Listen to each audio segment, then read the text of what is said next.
साथियों, मुझे बतलाया गया है कि फॉर्च्यून 500 कंपनीज पॉलिसी के तहत उत्तर प्रदेश सरकार ने इस 70 एकड़ भूमि को 75% सब्सिडाइज दर पर उपलब्ध कराया है।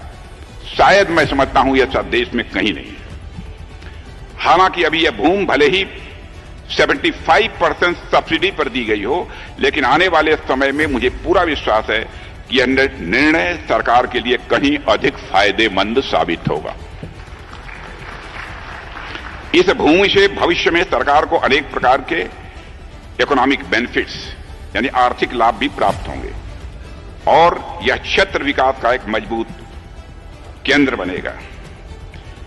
मैं योगी जी के बारे में कह सकता हूं, मैं समझता था कि आप राजनीति के ही माहिर हैं, लेकिन मैं तो इस नतीजे पर पहुंच गया कि आप तो अर्थशास्त्र में भी माहिर हैं। कैसे मुनाफा कमाया जा सकता है, इसकी कला आपको अच्छी तरह मालूम है। और हमारे प्रधानमंत्री मोदी जी जिस तरीके से देश को चला रहे हैं और अंतर्राष्ट्रीय जगत में भारत का मस्तक जिस तरीके से उन्होंने ऊंचा किया है, बहनों भाइयों, इसकी जितनी भी सराहना की जाए कम है। मैं तो कहता हूं भारत के बारे में, पहले इंटरनेशनल फोरम पर भारत कुछ भी बोलता था तो भारत की बातों को जिस गंभीरतापूर्वक लिया जाना चाहिए, इंटरनेशनल फोरम पर नहीं लिया जाता था।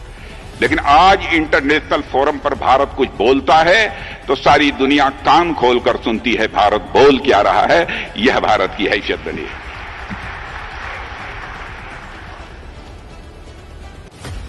और भारत तेजी से आगे बढ़ रहा है। हमारे उत्तर प्रदेश का भी एक मेजर कंट्रीब्यूशन है उसमें। और प्रधानमंत्री जी के मार्गदर्शन में 2030 तक उत्तर प्रदेश को $1 ट्रिलियन की अर्थव्यवस्था बनाने का लक्ष्य जो मुख्यमंत्री जी ने निर्धारित किया है वह प्राप्त होकर रहेगा, क्योंकि हमारा जो लंबा राजनीतिक जीवन का अनुभव है, जो कुछ भी देखा है, सीखा है, उस आधार पर मैं कह सकता हूं। और मुझे पूरा विश्वास है कि उत्तर प्रदेश समय से पहले ही इस लक्ष्य को हासिल करेगा। मुझे तो ऐसा लग रहा है, समय से पहले इस लक्ष्य को हासिल करेगा।